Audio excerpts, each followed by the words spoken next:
mais c'est à vous finalement de construire une relation pérenne et saine avec votre assiette. Et quand je dis sain, ça n'a pas à voir avec dire je vais manger que des brocolis. Ça a à voir avec dire qui je suis, où je suis, quel est mon style de vie et qu'est-ce qui peut fonctionner pour moi, qu'est-ce qui fonctionne avec l'hygiène de vie que j'aime avoir, qui me fait me sentir bien. Et c'est ça qui va impacter votre aspect physique, c'est pas le régime. Hey, bienvenue dans le podcast Être audacieuse. Je suis Tiffany, coach de vie pour les femmes indépendantes et entrepreneurs. Je partage avec vous les outils pour vivre pleinement votre vie, vos choix, tout en gérant votre esprit et en vivant vos émotions. Allez, on embarque! Bonjour, dans ce nouvel épisode, que vous soyez sur YouTube en version vidéo ou que vous m'écoutiez dans votre voiture ou dans votre application préférée de podcast, on va parler de son corps, on va parler de maigrir sans perdre du poids. Ça peut sembler très perché, mais ça me semblait intéressant d'en parler ici parce que finalement, c'est exactement ce qui s'est passé pour une de mes clientes et j'avais envie de vous partager un peu ce bilan que j'ai fait avec elle quand elle a fini son programme cette semaine d'accompagnement avec moi, indépendante et épanouie avec son corps. C'est un programme où je travaille, que ce soit la relation qu'on peut avoir avec la nourriture ou un rééquilibrage, on va dire, pas seulement alimentaire, mais de croyances alimentaires pour soit retrouver un confort digestif, retrouver un certain poids qu'on veut avoir, une certaine image. On peut avoir beaucoup d'objectifs différents quand on parle d'alimentation. Et le constat, qui n'est pas le premier constat que je fais justement avec cet accompagnement, c'est que cette personne, et qui va se reconnaître, me dit « mais j'ai maigri, les gens me disent que j'ai maigri, mais pourtant ma balance n'a pas changé au niveau du poids ». Et c'est un constat, moi, que j'ai fait aussi et que beaucoup de personnes m'ont dit ces 2 dernières années en me disant « mais qu'est-ce que t'as fait ? T'en maigri, mais qu'est-ce que t'as fait ?» Et non, ma balance donne toujours le même poids. Mais il y a une réalité, on ne prend pas assez en compte cette notion de relation avec ses choix alimentaires, relation avec son plaisir, relation avec ses croyances alimentaires et l'impact que ça peut avoir dans notre corps.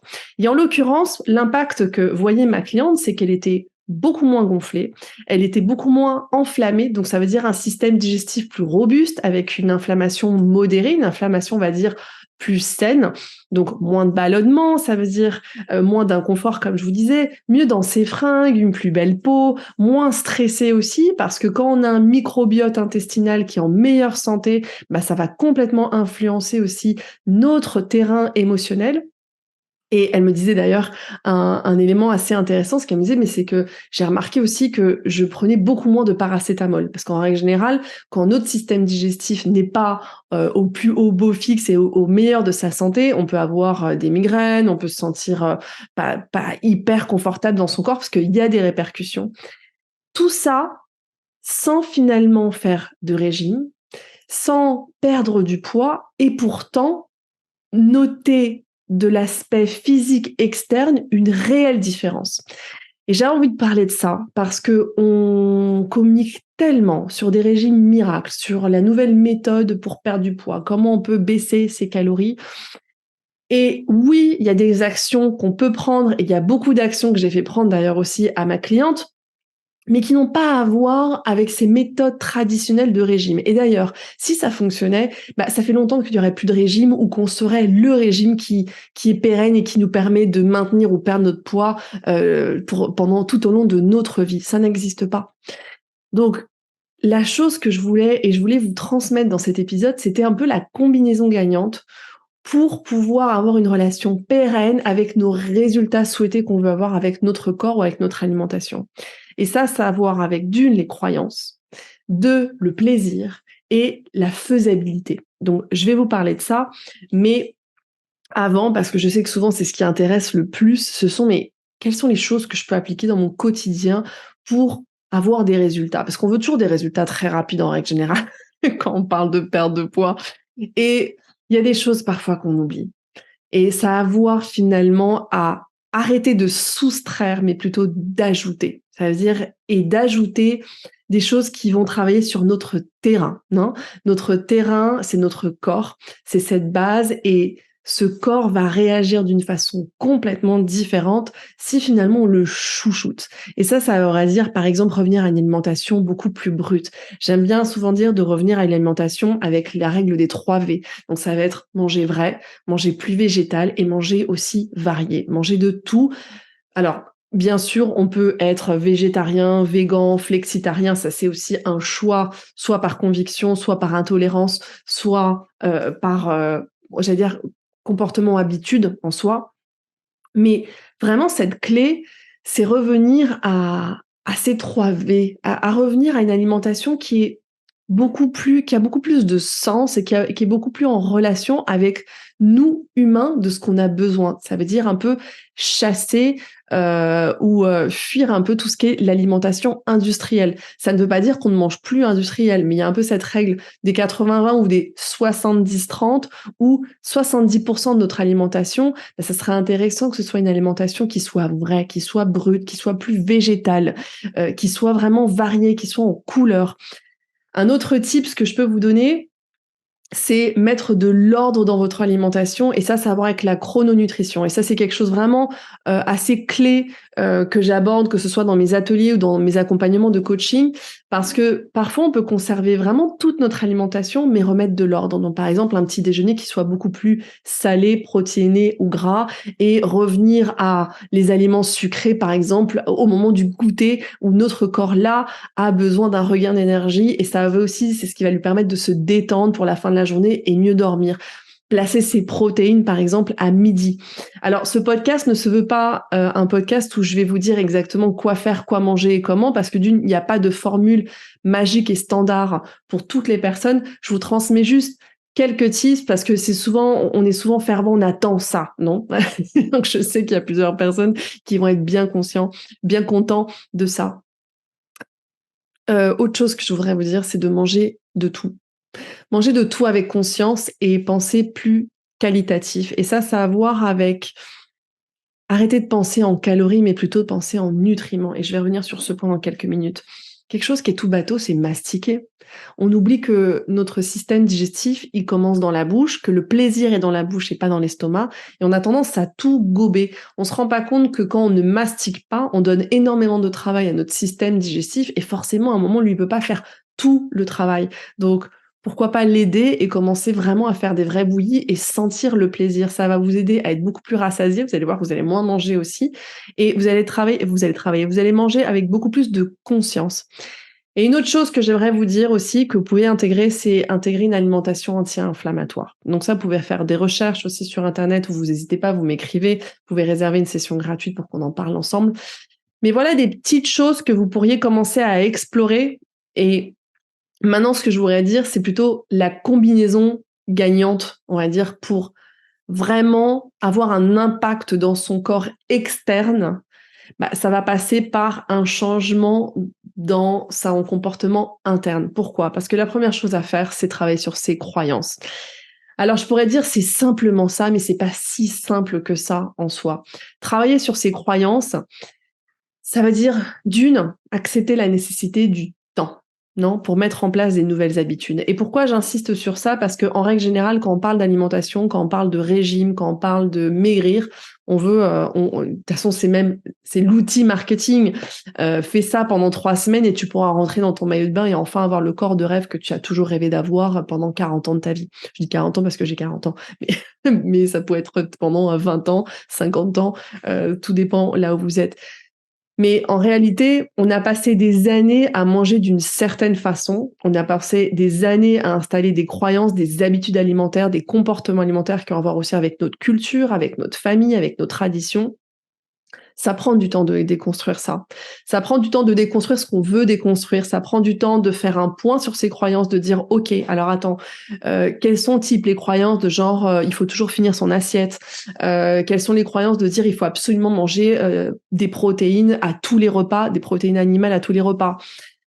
Qu'est-ce qui me sert, qu'est-ce qui me sert plus, qu'est-ce qui est utile, qu'est-ce qui va fonctionner dans la nouvelle version de moi, cette nouvelle version qui a une nouvelle relation avec la nourriture, une nouvelle relation avec son corps, et cette nouvelle relation qui va impacter mon aspect externe. Non, parce qu'en règle générale, on est souvent intéressé à ça, mis à part peut-être les personnes qui ont une relation qui est toxique avec l'alimentation. Et je le mentionne parce que ça a été mon cas pendant des années, et c'est ça aussi qui a initié toute ma quête il y a plus de 10 ans, où j'ai commencé à me former sur l'alimentation, que ce soit santé, l'alimentation végétale, l'alimentation préventive, et surtout l'alimentation émotionnelle. Donc, ce travail de croyance, c'est revoir aussi ses croyances sur les restrictions alimentaires, sur les interdits, sur le bon et le mauvais. On est à beaucoup de choses qui sont automatisées, de se dire non mais ça c'est bon et ça c'est pas bon, je devrais pas manger ça mais ça il faudrait que je le mange. Tout ça, ça crée un désir excessif, et je vous invite à écouter l'épisode de podcast que j'ai enregistré, qui est sorti la semaine dernière, je pense. C'est l'épisode 91 qui parle de désir, et j'ai notamment aussi enregistré une série d'épisodes de mémoire. Ce sont les épisodes 8, 7 par ici. Allez voir sur mon site internet tiffanyminquet.com, une série d'épisodes qui dit pourquoi ne plus faire de régime. Je parle des faux plaisirs, je parle d'hygiène de vie, de comment installer des bonnes habitudes. En l'occurrence, je vous transmets énormément d'outils sur ces épisodes-là. Donc si c'est un sujet que vous voulez explorer et aller plus loin et savoir un petit peu aussi les choses sur lesquelles je travaille, allez voir cette série de 4 épisodes qui sont assez balèzes en soi. Ce sont des longs épisodes, prévoyez-vous un peu de temps. Une croyance à revoir pour moi qui est fondamentale, c'est arrêter de penser en termes de calories, mais plutôt en nutriments. Les calories, oui, sont utiles pour comprendre si nous avons une assiette en soi équilibrée. Quand je dis une assiette, c'est plutôt une assiette de notre semaine équilibrée, parce que oui, nous avons besoin de lipides, nous avons besoin de protéines, nous avons besoin de carburant, donc de glucides, mais nous n'avons pas besoin de réfléchir en nombre de calories, parce que les calories, c'est finalement une valeur qui va beaucoup changer en fonction de votre association avec d'autres aliments, qui va changer, est-ce que ce sont des calories vides ou des calories pleines? Et c'est beaucoup plus intéressant de réfléchir en nutriments, parce que quand on commence à réfléchir en nutriments, on réfléchit de façon qualitative et non quantitative. Et ça influe énormément sur comment vous allez vous sentir. Comment est-ce que vous allez vous sentir rassasiée, satisfaite, pleine, mais pleine en soi de son alimentation en globalité, parce que ça a à voir avec aussi le plaisir, et je vais revenir sur ce point.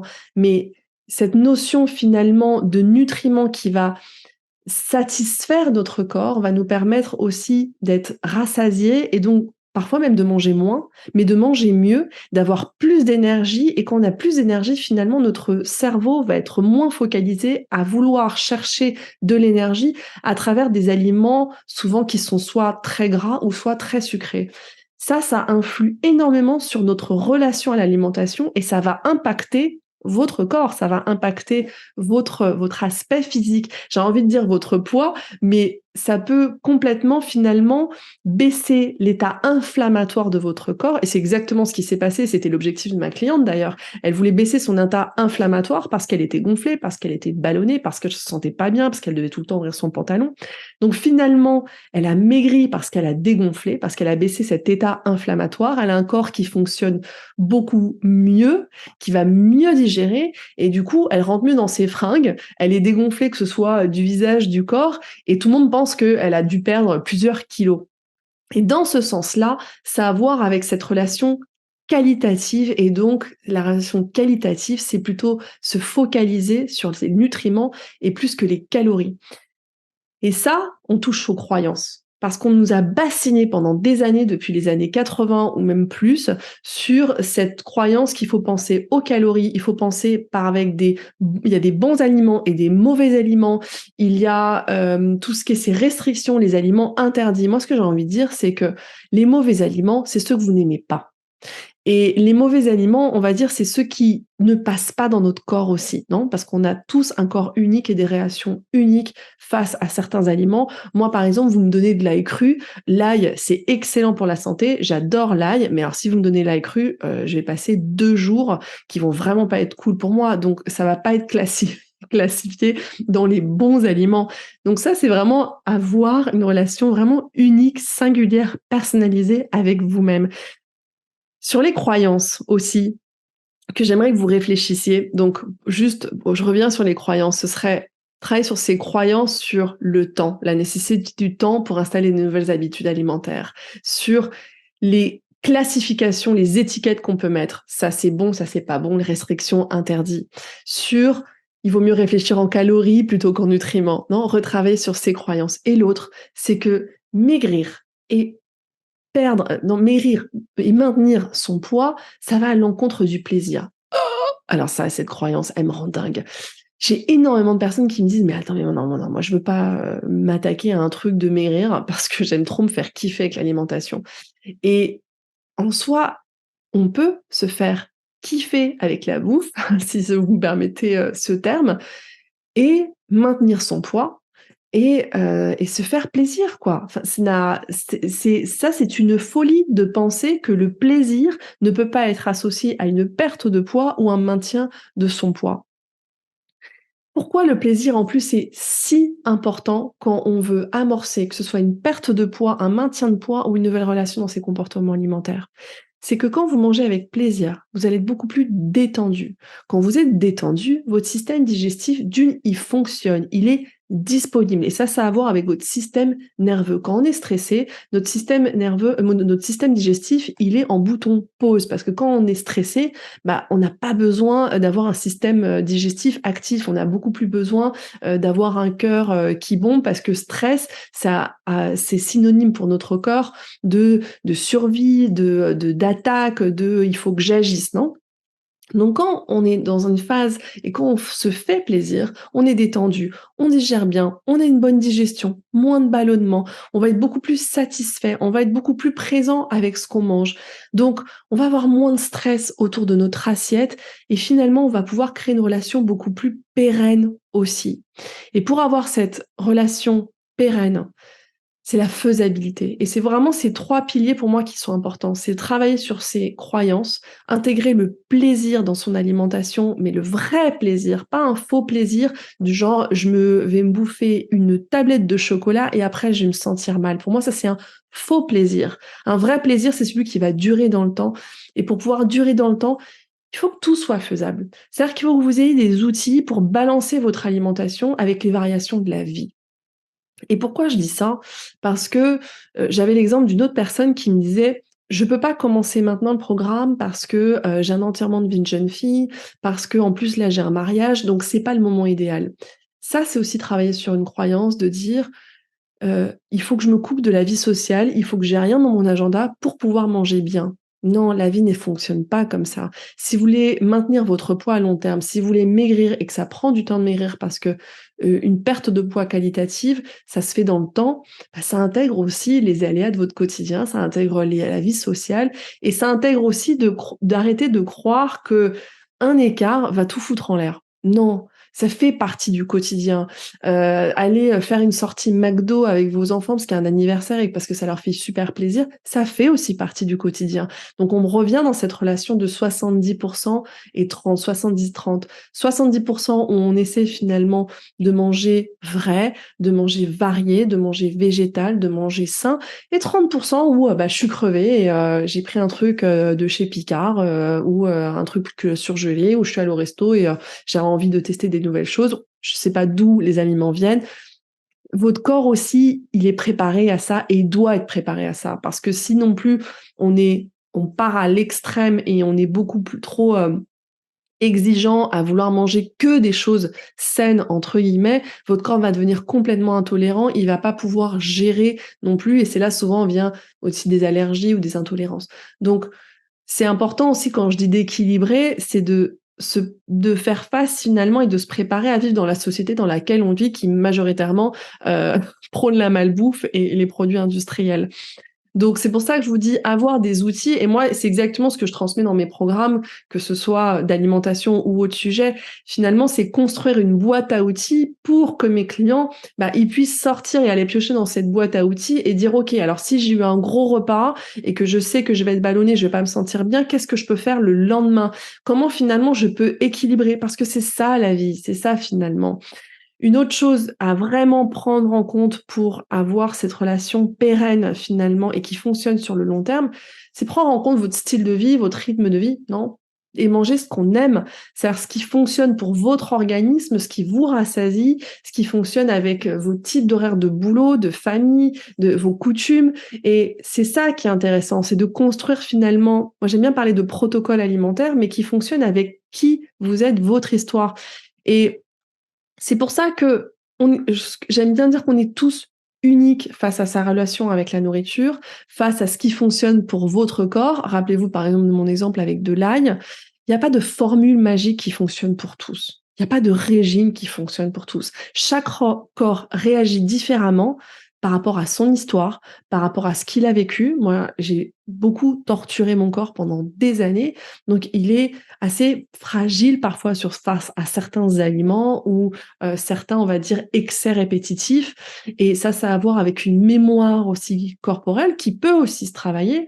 Mais c'est à vous finalement de construire une relation pérenne et saine avec votre assiette. Et quand je dis sain, ça n'a pas à voir avec dire je vais manger que des brocolis. Ça a à voir avec dire qui je suis, où je suis, quel est mon style de vie et qu'est-ce qui peut fonctionner pour moi, qu'est-ce qui fonctionne avec l'hygiène de vie que j'aime avoir, qui me fait me sentir bien. Et c'est ça qui va impacter votre aspect physique, c'est pas le régime. Donc finalement, vous pouvez complètement maigrir parce que vous allez revenir à un état beaucoup plus naturel, beaucoup moins enflammé, beaucoup plus sain, un état de plaisir. Quand on se sent bien, c'est là qu'on peut avoir des impacts externes, c'est-à-dire des impacts qui vont se voir. Quand je parle impact, ça veut dire maigrir et pas forcément avec votre balance. Quand vous vous sentez mieux, votre corps fonctionne mieux. Donc votre corps va mieux digérer et il va mieux accueillir et il va mieux aussi digérer vos écarts ou les choses qui vous font kiffer. Par exemple, moi, j'adore la pizza et les frites et quand j'ai voulu perdre mon poids, pour moi, c'était impensable de les interdire de mon alimentation. Et je les ai pas interdits, ou comme le chocolat. J'ai juste rééquilibré, balancé, je les ai mis, balancé mon alimentation et je les ai mis, par exemple, à des horaires où je sais que mon corps va mieux les digérer. Et c'est ça finalement la clé. Si c'est quelque chose que vous voulez travailler, que vous voulez remettre soit de l'ordre dans votre hygiène de vie, de l'ordre dans votre assiette, si vous voulez maigrir ou vous sentez que votre relation, elle est devenue trop obsessionnelle avec la nourriture, soit que vous êtes parti de l'autre côté, genre du ultra sain et vous avez même peur de remanger des produits industriels ou au contraire, vous êtes mais à 1000 lieues de manger vrai ou manger brut parce que vous mangez que des aliments industriels, c'est quelque chose que je peux vous aider à faire. C'est un accompagnement que je fais souvent en individuel parce que comme je vous dis, chaque personne est unique. On peut le faire aussi en groupe, mais en groupe réduit, en groupe intime, parce que c'est ça qui va faire la différence. Comme je vous dis, il n'y a pas de formule magique standard et pensez que cette formule, oui, magique, standardisée, c'est travailler sur vos croyances, réintégrer le plaisir et la faisabilité. Et tout ça, vous allez le personnaliser en fonction de votre réalité et de vos objectifs. J'espère que cet épisode a été utile et n'hésitez pas à m'écrire ou à répondre ou à le partager avec quelqu'un qui vous pensez en aurait besoin parce que, il y a une réalité, on mange 2, 3, 4 fois par jour et ça jusqu'à la fin de notre vie. Donc ça peut être intéressant d'investir dans notre relation avec la nourriture, au moins pour se foutre la paix sur ce domaine-là parce qu'on sait que ça revient tous les jours. Je vous parle au prochain épisode. Mon podcast vous plaît ? Abonnez-vous pour ne manquer aucun épisode. Partagez-le avec vos proches et soutenez-moi en laissant un avis 5 étoiles sur la plateforme que vous utilisez. 1000 merci. Et si vous voulez bénéficier d'un accompagnement, je vous invite à vous rendre sur mon site internet tiffanyminquet.com. Vous pourrez réserver une session gratuite de coaching avec moi, mais vous trouverez aussi l'information sur mon programme pour les femmes entrepreneurs qui veulent lever leurs barrières limitantes pour atteindre leur objectif. Alors à très bientôt.